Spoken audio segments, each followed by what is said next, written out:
ojú tí kẹ̀lẹ̀bẹ̀ wọ̀, ojú tí kẹ̀lẹ̀bẹ̀ wọ̀, ojú tí kẹ̀lẹ̀bẹ̀ wọ̀, ojú tí kẹ̀lẹ̀bẹ̀ wọ̀. Ẹ ṣẹ̀ṣẹ̀ bẹ̀rẹ̀ sí ni. Ọmọ Yorùbá eléyìí lágbára jù. Ìwọ tó bá sọ pé Ọlọ́run sínú ìrìn àjò tá à ń rìn súnmọ́ bí kò wá gbọ́. Mo sọ fún yín, mo lọ́rùn ò ní fọmọdé yẹ mọ́lẹ̀. Ọlọ́run ò dẹ̀ ní jẹ́ kójú ti ọmọdé yẹ mọ́. Bẹ́ẹ̀ lójú òdẹ̀ ní ti gbogbo àwa tá à ń wo fídíò yìí àtàwa tá à ń ṣàtìlẹ́yìn fún bàbá wa olóyè Sunday Igboho. Ẹ jẹ́ ká bẹ̀rẹ̀ sí ní kọ sí comment section wípé freedom for Chief Sunday Igboho on free Chief Sunday Igboho's account. Freedom for Chief Sunday Igboho on free Chief Sunday Igboho's account. Ẹ jẹ́ bẹ̀rẹ̀ sí ní máa kọ wípé olóyè Sunday Igboho ìṣọ̀daràn ajìjàgbara ni wọ́n. Ẹ jẹ́ bẹ̀rẹ̀ sí ní kọ pé àwa la rán wọn níṣẹ́.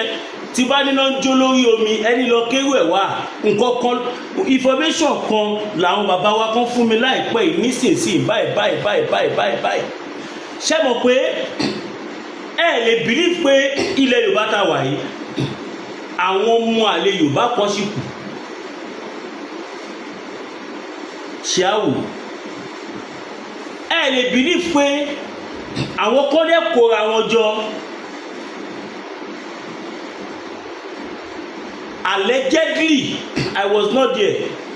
Wọ́n náà wọn kọ́ kóra wọn jọ. Wọ́n lọ bá bàbá Bọ́lá Ahmed Tinubu. Wọ́n lọ sí presidency according to what we heard. I was not there, but bàbá Tinubu wọ́n jẹ́wọ́ ọmọ kọ fáwọn tí wọ́n lọ bá wọn.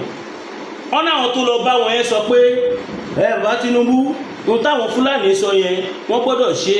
wọ́n gbọ́dọ̀ mú Chief Sunday Igboho, wọ́n gbọ́dọ̀ ṣe gbá, wọ́n gbọ́dọ̀ ṣàwo, wọ́n gbọ́dọ̀ fi àkáǹtì wọn lẹ̀. Àwọn ò sí pé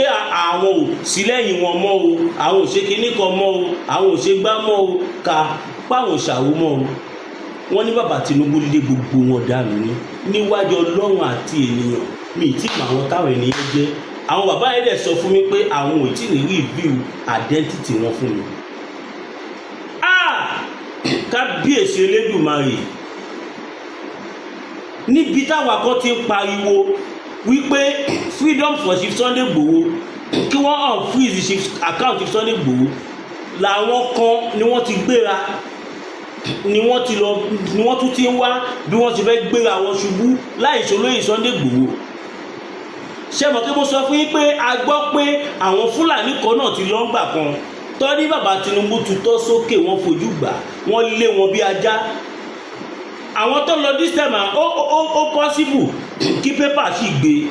because according to information tí mo gbà ọ̀nà àná ló ṣẹlẹ̀. Àná ni bàbá Tinubu work wọn out tọ́lẹ̀ ní káwọn security kọ́ lé wọn bọ́ta presidency. I don't know how true is that, but àwọn kò ṣojú mi ni mo yẹ sọ bẹ́ẹ̀. Mo mọ̀ pé bó ṣe máa rí náà nìyẹn. Ẹ wá sọ fún mi pé pọ́lọ́hùn sí pẹ́ ládé yẹn mọ́. Bàbá Tinubu fún ara wọn àwọn gan mọ̀ wípé Chief Sunday Igboho ìjà tó tọ́ àti ìjà tó yẹ ni wọ́n ń jà.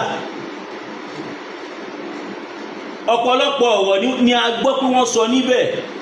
Ìtú ò bá jẹ́ kí n sọ mi ní sọ, ìtú ò bá jẹ́ kí n sọ ni màá sọ. Ọmọ Yorùbá kẹjẹ kájọ gbé yẹ̀wò. Ẹ gbọ́ ṣé lóòótọ́ ni wípé Olóyè Igboho ò jà fún Yorùbá? Ṣé lóòótọ́ ni wípé èèyàn burúkú ni Olóyè Sunday Igboho? Ṣé lóòótọ́ ni wípé Olóyè Sunday Igboho kì í ṣe àjìjàgbara? Ọ̀nà àwọn olórí burúkú kan wọ́n ti lọ́n kọ lẹ́tà bó ṣe ń kọ lẹ́tà sí presidency lọ́n kọ sí British High Commission ni wọ́n kọ sí àwọn kí ló pè wọ́n iná o máa rántí orúkọ tí wọ́n pè àwọn pípé bẹ́ẹ̀ lọ́n kọ sí ìjọba British ni wọ́n kọ sí UN lọ́n ṣe oríṣiríṣi pé olóyè ò kì í ṣe ara wa mọ́. Wọ́n ń ṣara wa mọ́, wọ́n ń ṣe olórí wa mọ́, bàbá Akíntóyè ń ṣara wa mọ́, wọ́n ń ṣe olórí. Mi sọ pé àwọn tí wọ́n pe àwọn kan tí wọ́n tó yẹn no. Eléyìí wọ́n dárúkọ àwọn ẹni yẹn. Àwọn fásitì kò yí pé gbogbo àwọn àgbààgbà ilẹ̀ Yorùbá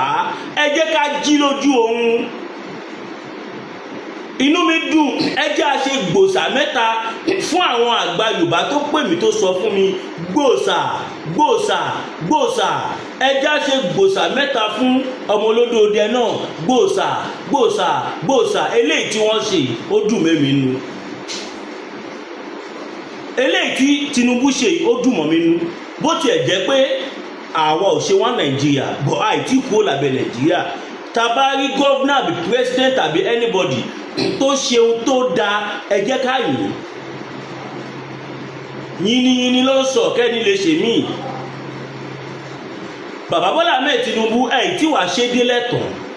bẹ́ẹ̀ ṣe lé àwọn olórí burúkú yẹn tẹ wọ́ọ̀kì wọn out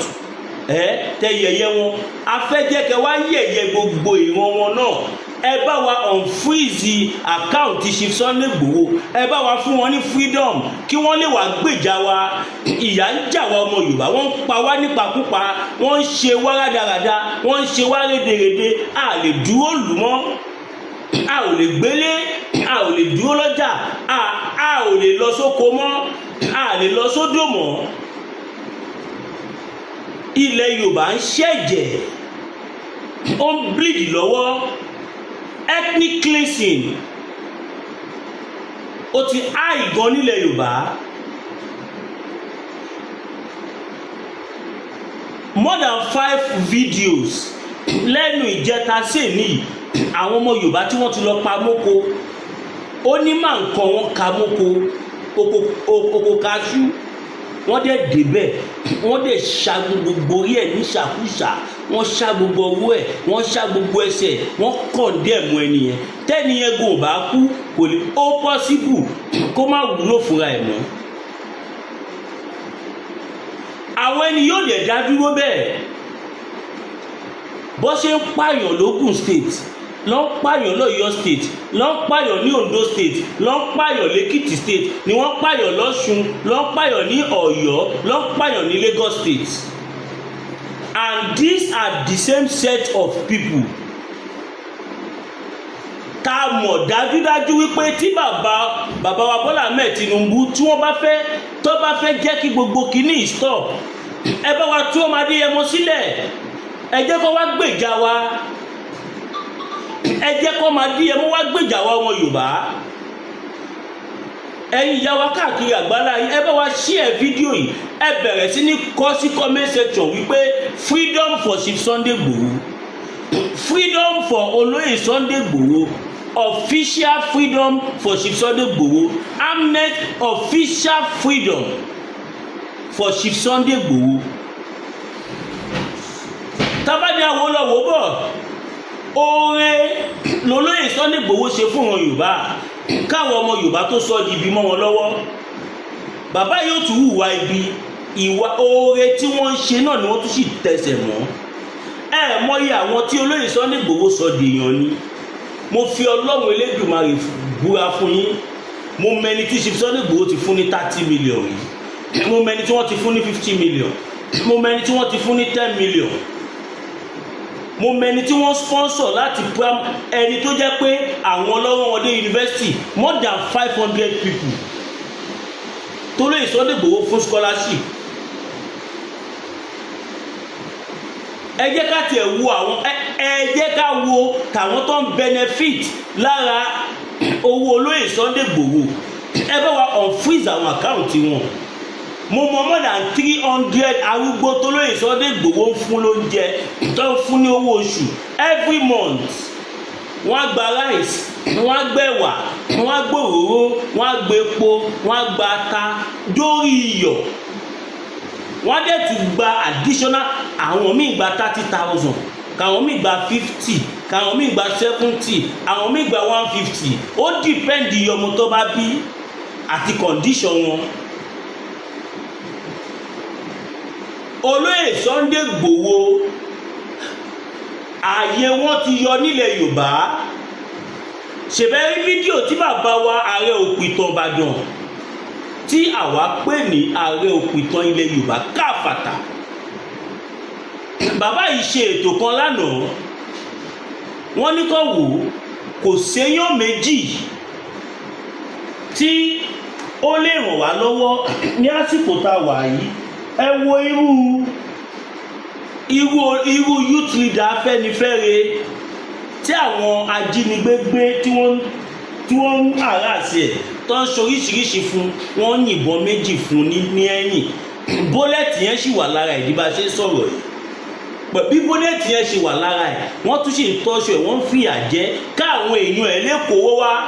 wọ́n dìmáàndì fún 100 million tẹ́lẹ̀ nísìnyí wọ́n tún ti ń dìmáàndì fún márúwá méjì àti 100 million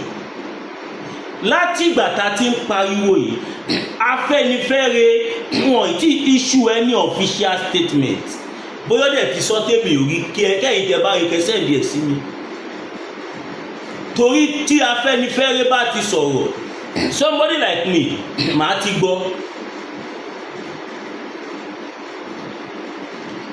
The same Afẹ́nifẹ́re group yìí àwọn ni wọ́n wà náà tó ń fa ilẹ̀ tó ń fa òmìnira ilẹ̀ Yorùbá sẹ́yìn torí pé wọn ò dúró tì wá gbogbo ìlérí tí gbogbo wọn ṣe f'Awólọ́wọ̀ tí wọ́n ní kí Awólọ́wọ̀ má wọ̀rí àwọn máa dilé mú àwọn máa ṣe gbá àwọn máa ṣàwo wọn ọ̀ọ́dí ọmọ Yorùbá mú ọ̀ọ́dí wá mú débi tó máa gbé wà ẹwà dúrúyà bí a ṣe ń jọmọ Yorùbá ṣé ẹni tó jẹ́ youth leader Afẹ́nifẹ́re òun ló jẹ́ káwọn Fúlàní kọ́ gbẹ̀bígbà tó bá gbé eṣinṣin báyìí ń tà ń sọ fún yín nìyẹn ìyàn yín ilẹ̀ Yorùbá ló ń pè é gbogbo ohun tá máa fi protect ara wa tí wọ́n ní lè fi jí wa gbé gbogbo ẹ̀ lọ́lọ́run ti fún wa ilẹ̀ Yorùbá àwa là gbà lọ́wọ́ Ọlọ́run ọ̀pọ̀lọpọ̀ wa gbà ó tún dá padà pé ìwọ Ọlọ́run mi ìfẹ́ protection ìjàre nítorí ignorant tá bá sọ fẹ́yìn èèyàn wa kò sí pé fẹ́ lọ jà nílẹ̀ Yorùbá bá ṣe wà nìyẹn ìran aládé àti ìran jagunjagun ni wá nílẹ̀ Yorùbá bàbá tó bí èmi lé ọmọ orúkọ ẹ̀ ní Ògún bí yìí Ṣàngó apá bàtà apàjọwọjọwọ etí ẹ̀ kí lẹ fi ṣeré yìí.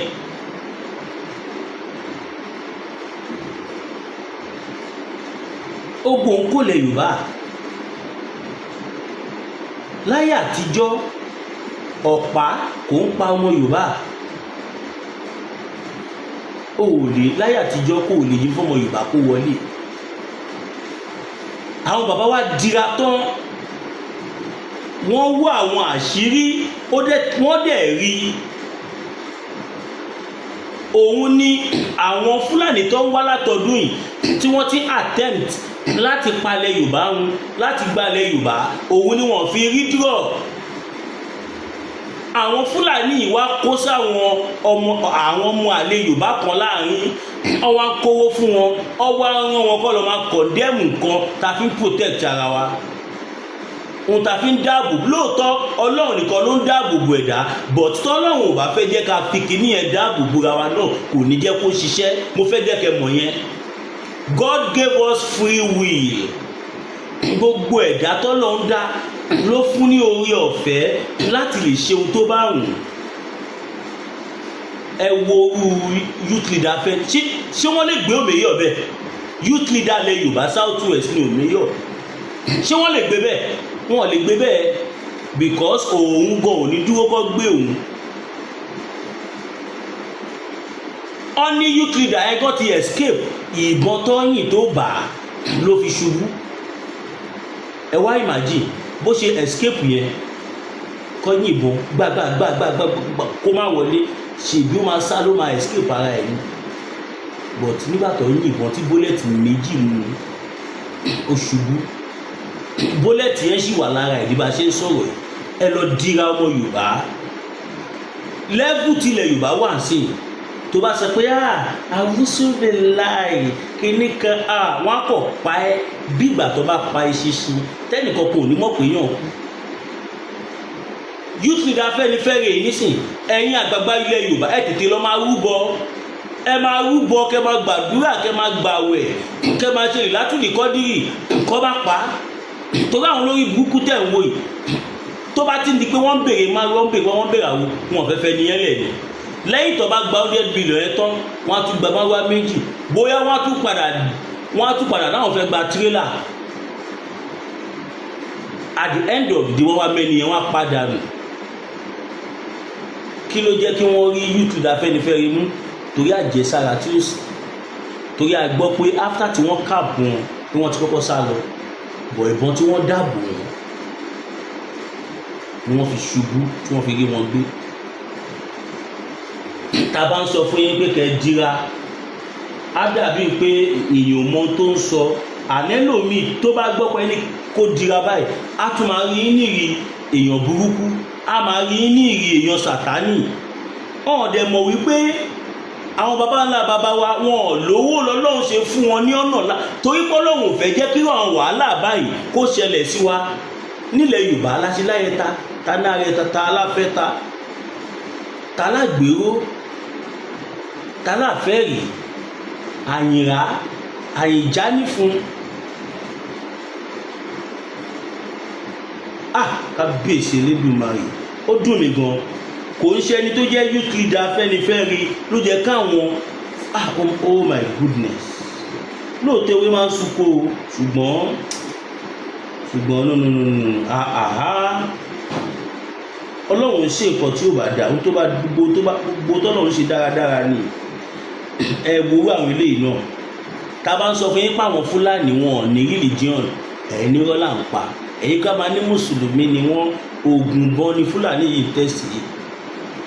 Ògùnbọn ló tẹ̀sí Fúlàní tó sọ fẹ́yìn pé ẹ̀sìn ìṣẹ̀ṣe ò dáa Ògùnbọn wọ́n gbé K47 dání wọ́n yìn kóòdù lẹ́ẹ̀mẹ́ta ọ̀tọ̀ọ̀tọ̀ àwọn àfáà tí wọ́n jẹ́ ẹrú Fúlàní wọ́n wá máa sọ fún yín pé ẹ má ṣàyẹta ẹ má ṣe kinní kan tó bá kú ọkọ̀ pé o kú fọ̀nà tíì tó bá kú o kú sàárà mi ò fẹ́ play voice yẹn ní nítorí copyright bí akéde fún bọ́ọ̀lù díẹ̀. To kamar yanzu za a iya gwada mana koko sai wani ba ka ga zame gwada maka an ba ku kuntu mu da kan mun ga ba ma shakka ba ma ku kuntu to a gwada man cewa Fulani ne sai yanzu za a iya gwada mana koko sai ba wani lokaci to ìṣe Fúlàní tí ó sọ fún pé aráàmù ni oògùn ṣíṣe ẹ máa wo ìgbà tó yẹ pé àwọn gbọ́n jù yìí lọ àwọn mẹ́ta ẹni wọ́n máa yìnbọn kò ní wọlé kò tiẹ̀ ní dún á wá ní kò yìn sókè.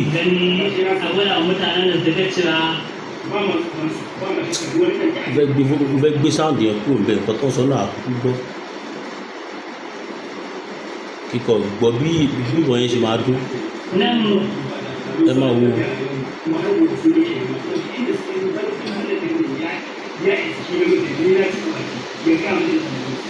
yanzu kenan kamar yanzu da an da take da jira take kawai ka gwada koko sai wani da jiya daga ni har yaran mu gabaki ɗaya babu wani wanda ya kamar Allah da mun shirya musu to yanzu za a iya gwada wa mutane su gani koko sai bayan lokaci ìbọn lọ fẹ́ yìn fún yẹn ó máa sáàkì ni. ga sanan duk kowa yana ganin shi ṣe rí bó ṣe há ṣe gbọ́ bó ṣe há kó máa ní kó yìn sókè.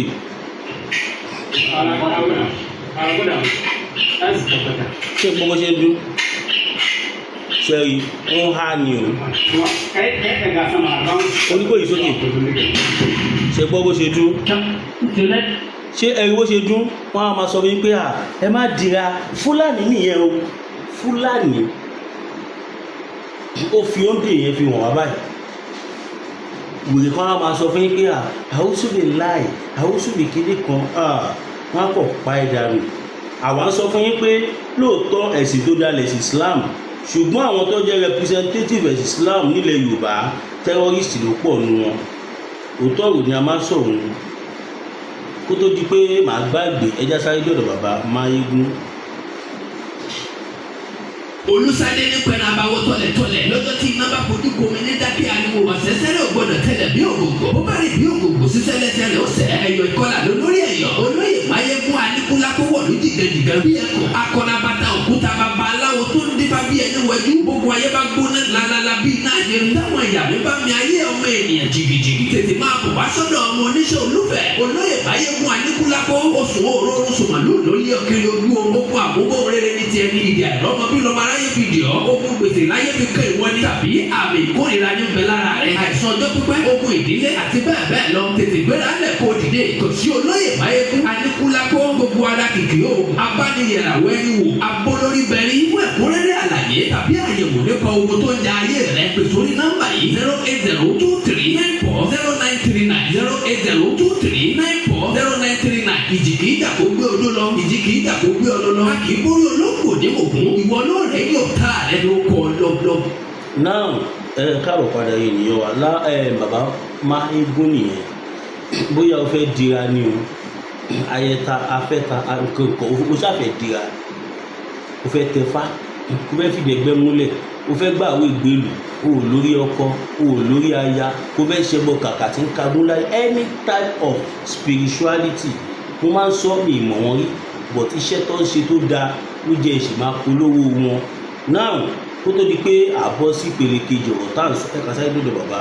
lára bíta tì kì í ṣe ẹ̀kọ́ náà tó tó tó rẹ̀.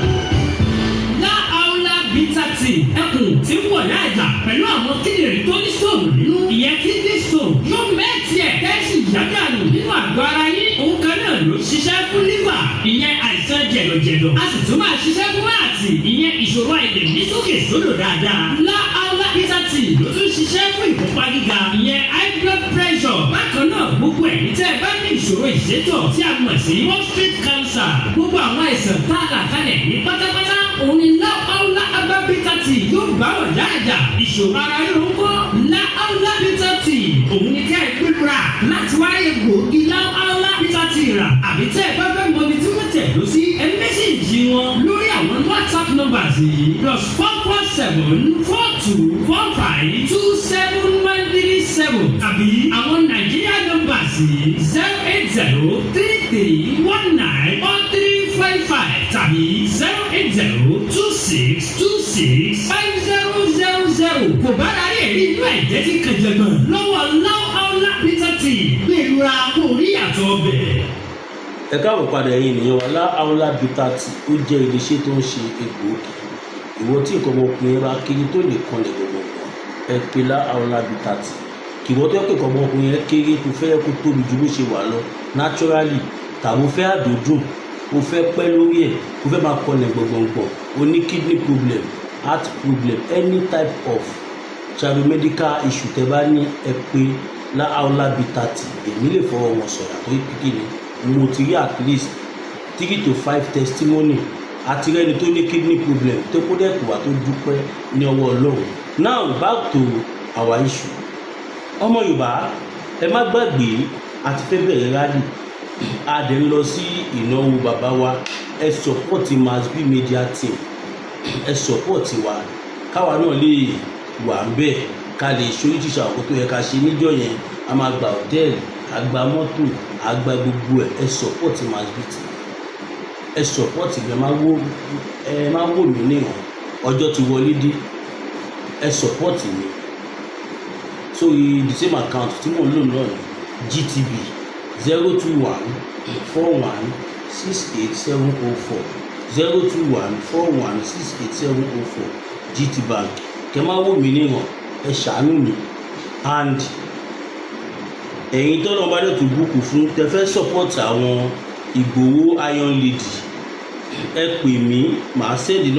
account number wọn sí yín tàbí kí n connect yín mẹ́rin tó jẹ́ leader wọn Ìgbòho Iron Lady àwọn náà nídìí ọ̀n ṣe gudugudu méje yàyà mẹ́fà ní movement tàwa yìí tẹ bá fẹ́ account number wọn ẹ pè mí ìfẹ́ fi sóyà afẹ́fẹ́ for security reasons kódà tẹ bá fẹ́ bá wọn sọ̀rọ̀ kẹ́ tó fún wọn lówó náà àǹfààní wà kẹ́lẹ́ ọ̀dọ̀ wọn lọ direct that is that about that fún àwọn equipment mo sọ fún yín pé mo fẹ́ kó kúrò bí tí mo wà ṣé ẹ̀yin náà ti wá rí ara ìdí tí mo ṣe ní mo fẹ́ kúrò ní kéèyàn máa lérí kó máa pa ní kéèyàn máa sọ pé òun máa pa èmi àti gbogbo àwa tí a jọ ń tẹ̀lé ṣe Sunday Igboho ó wá ń bínú pé no king as God ń bínú pé mi play voice note òun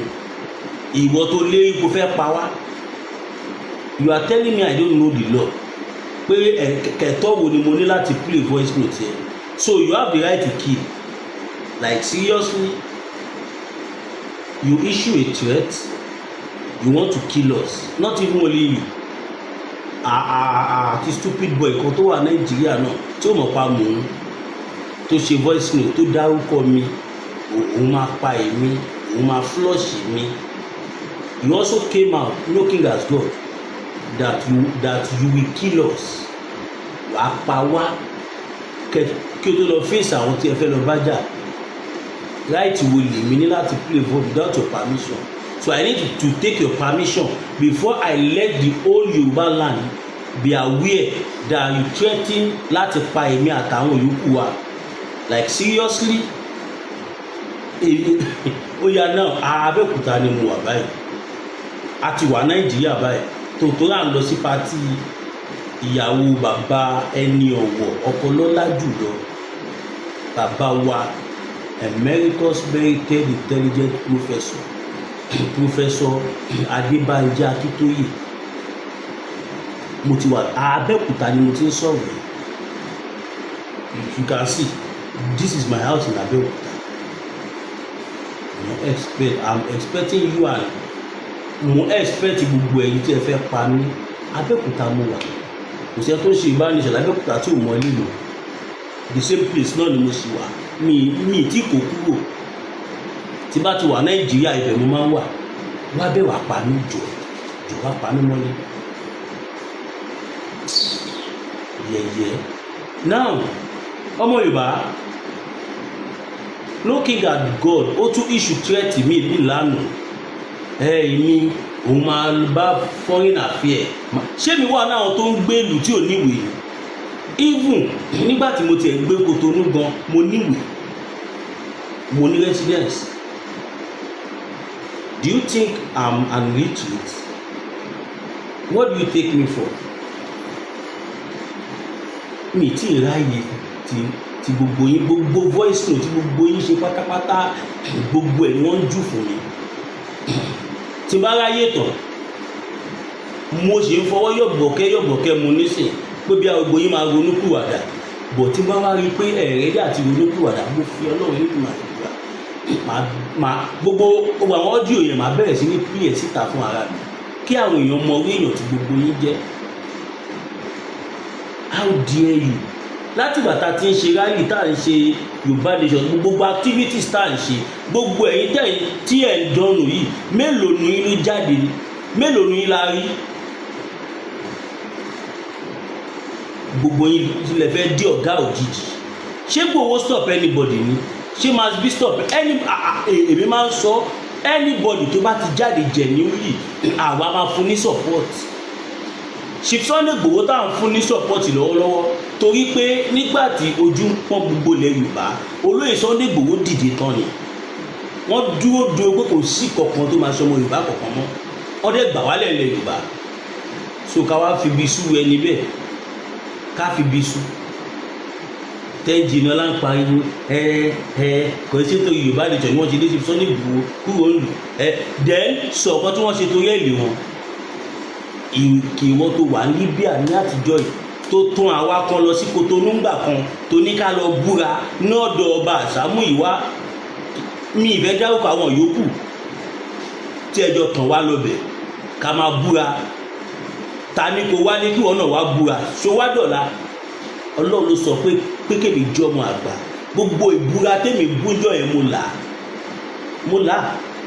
àtàwọn bíi mẹ́ta mẹ́rin kan kájọ mọ́wọ́ ra wa. Ẹ wá èèyàn ní a máa búra fóun kóun máa rán wa lọ máa destroy kóun máa rán wa káàkiri kí a lọ máa destroy ìkànnì Nàìjíríà. Èmi dẹ̀ sọ pé I am not a terrorist. I'm a freedom fighter to create awareness constitutionally. I'm only interested in self-determination. I'm not interested in terrorism. Mo sọ fún ẹgbà yìí. Báwo ló ṣe máa wà ní Libya tí wà máa ṣe màálù níwájú? Ó kàn dùn mí pé gbogbo àwọn tó pàtàkì Engineer Oloye wọn they don't know who Engineer Oloye is or kọjọ́ òwe tí tò. ojú àwa lẹ́yìn jìnnà ọlá ṣe join movement yá ojú àwa yìí ẹni tó bá dẹ̀ sọ pé mo gba wọn kọ́bọ̀ lọ́wọ́ òun ní gbogbo ẹ̀yin tẹ̀ sọ̀rọ̀ ẹ jáde kí ẹ wá gbé rìsíìtì síta kẹ máa pe àwọn èèyàn lólè kẹ máa accuse àwọn èèyàn wrongly láì ní evidence ẹyọ kan ṣogbó tilẹ̀ òkú kéré mọ́ ẹ ní lọ́wọ́ so òun ló fẹ́ pa mí kí n wá dákẹ́ kí n má ké gbàjà ẹ mélòó nu igan ló ní ó lè pàdé mi wọ́n níta tó máa ló kú ibi tí mo fẹ́ wọ̀ mélòó nínú yín ló lè pàdé mi èmi máa bí tv mélòó nu yín ló lè pàdé mi ta tó máa ló kú ibi tí mo fẹ́ wọ̀ ṣọ̀gbọ́n apá bàtà apàdé ọjọ́ wọn etí ẹ̀ ọjọ́ orí kọ́ ni wọ́n fi ṣe no be by size no be by age ẹ lọ ṣe pẹ̀lẹ́pẹ̀lẹ́ òmìnira Yorùbá láwa wá ládẹ fẹ́ ọmọlúàbí wà kádẹ sí gbogbo ẹ̀ pẹ̀lú ọmọlúàbí bí wọ́n ṣe kó àwa nìyẹn àwọn lídà tàwa táwa ń tẹ̀lé kí wọ́n ṣàpàyàn báwo ni màá ṣe fẹni tí ò ṣàpàyàn sílẹ̀ tí màá tẹ̀lé ẹ̀yìn tẹ̀ ń tírẹ́tì pé máa pa wá ṣòwò apàbàtà apàdìròdìrò tiẹ̀ nọ́ọ̀sì ẹ wọ ẹ̀yin èèyàn dáadáa tẹ bá ní advert tàbí polówó ọjà tàbí information kò tẹ́lẹ̀ páàsì fún mi ẹ pè mí sórí +229 5774 7970 +229 5774 7970 bí mo ṣe wà ní Nàìjíríà nìsín nọ́mbà tí mò ń lò tẹ́lẹ̀ pè mí sí ní direct call ní 081 76 034 216 081 76 034 216 Nàìjíríà nọ́mbà mi nìyẹn bí mo ṣe wà ní Nàìjíríà báyìí nọ́mbà tẹ máa fi pè mí direct tó máa lọ nìyẹn pè mí sẹ́ni wíwẹ̀ máa wá bẹ́ẹ̀ tí bá bá rẹ̀ ò ní da èmi ó má wà ga o mélòó nu igan ni ó lè mẹ́mi ká má ti sọ pé Olóyè Igboho tàbí àwọn tí wọ́n tún ju èmi lọ nínú àwọn tó ń tẹ̀lé Olóyè Igboho mélòó nu yín ló lè kojú mi kó kubi tí màá gbà ẹ ṣe pẹ̀lẹ́pẹ̀lẹ́ so kẹ máa tírẹ́tì pẹ̀fẹ́ pa wá kẹ máa sọ oríṣiríṣi ọ̀rọ̀ kí n wá dákẹ́ kò ṣe bọ́ ipa Mohbad nìyẹn ṣé mi jẹ́ Mohbad ni àbẹ́ mi jẹ́ ẹni tí ẹ kò máa mú tẹ́ máa tẹ̀ pín tí bàbá yóò lè dá.